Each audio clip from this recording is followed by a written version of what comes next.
The oldest known Homo sapiens fossil outside Africa, nearly 200,000 years old. At the same time, in India, advanced stone tools appear. In Africa, early human fossils emerge. Could it all be connected? Did humans leave Africa earlier than we thought, only to return later and reshape our species from the outside in? This isn't just about bones and tools. It's about rewriting where we come from. And the caves, they're still talking. Let's explore today's topic.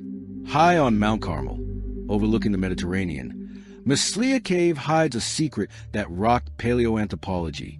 In 2018, researchers found a jawbone with teeth, Meslia 1, dated to 177,000 to 194,000 years ago, the oldest undisputed Homo sapiens fossil outside Africa.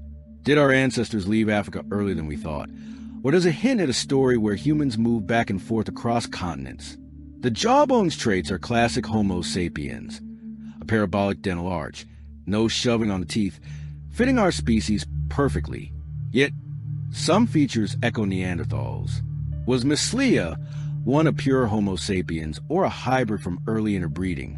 This suggests a Levant, a bridge between Africa and Eurasia, might have been a mixing zone 200,000 years ago. It challenges the idea that Homo sapiens emerged in Africa around that time and spread outward, replacing Neanderthals and Denisovans. What if the tale is more complex? Across the globe in India, Adirampaccum stone tools add intrigue.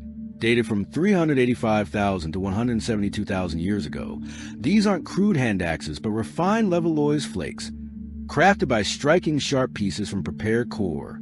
This Middle Paleolithic technique ties to modern humans and Neanderthals in Africa and Europe. Appearing in India as early as 385,000 years ago, it overlaps with Meslia and predates the out-of-Africa migration of 60,000 to 70,000 years ago. Who made them? Without fossils, we speculate, early Homo sapiens venturing east or an archaic group innovating alone. The levallois link spans continents. In Africa, it emerges around 400,000 years ago at Jebel Irhoud. It's tied to early Homo sapiens.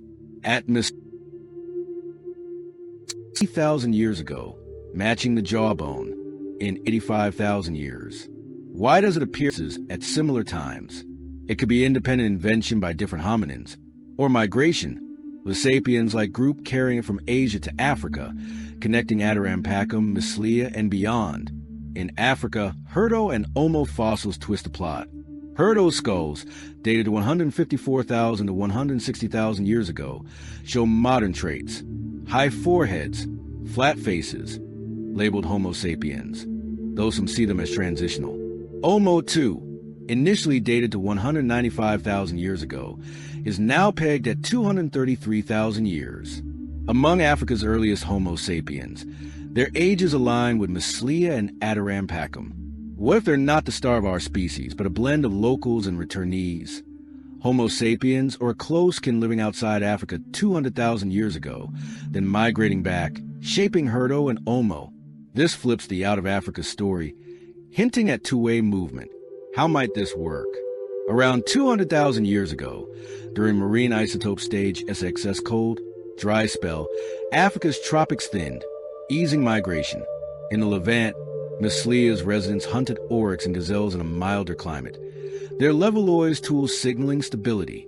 India's coast supported Adirampaccum's toolmakers. As wetter conditions returned to Africa, Asian populations might have been drawn in. Omo's fossils, tied to a Rainier past, fit this shift. Could climate have pushed and pulled a sapiens-like group into Africa, altering its human landscape? Meslia's tools, dated to 180,000 years ago, are sophisticated levallois implements, not rough stones. This links the jawbone to a technological leap, suggesting a skilled, settled population, not transients. Could Homo sapiens have been established in the Levant 200,000 years ago, in a key corridor between continents, expanding across southern Eurasia?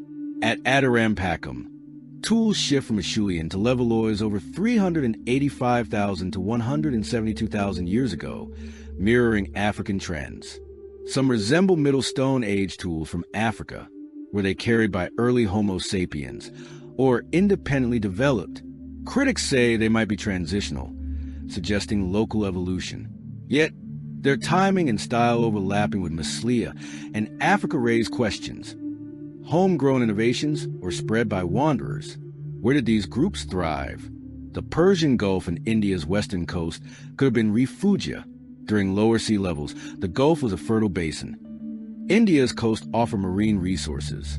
These zones might have sustained populations for millennia, launching migrations into Africa and Asia. Some propose these areas, not Africa, were where Homo sapiens emerged, aligning with evidence of a networked, diffuse evolution. Genetics hints at complexity. Eurasian and Neanderthal traces in African genomes suggest Homo sapiens left Africa, interbred, and returned. Mislia's Neanderthal-like traits support this. If such groups lived outside Africa for ages, some might have circled back, enriching Herto and Omo's gene pool, a web of expansion and intermixing, not a one-way journey. The world 200,000 years ago, the Persian Gulf a lush oasis, India's coast teeming with life, the Levant a mild haven. These thriving ecosystems likely fueled survival and innovation, cradling Levallois tools and perhaps modern traits. Our species might have emerged across a wider stage, with Asia and the Levant feeding into Africa's mix. Herto and Omo could reflect this reflux, blending traits. Or these early explorers might be a lost lineage, echoing in stone and bone. How does this shift our view from a single cradle to a continental forge? Gaps persist.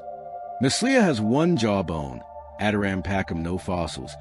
Herto and Omo no DNA for back migration tests. Future finds, like a sapien skull in India from 200,000 years ago or Asian markers in Omo, could clarify, did Denisovans or Neanderthals make India's tools? Or did our ancestors detour, thriving outside Africa before returning? The Levallois link across Israel, India, and Ethiopia suggests connection. But was it people or ideas moving? Mislia stands as a pioneer from 180,000 years ago. Adirampacum's tools gleam with forgotten hands. Herto and Omo mark Africa's sapiens' dawn. Together, they ask, did humans leave Africa early, only to return? Could 200,000 years ago be a homecoming, not just an exit? Our roots stretch across a restless earth. Were we always African, or did our story begin beyond, looping back? The caves wait for answers. The story of our origins is far from settled, and the caves are still whispering secrets. Stay curious, stay questioning, and if you enjoyed the journey, don't forget to like, subscribe, and join us next time as we dig deeper into the mysteries of our past.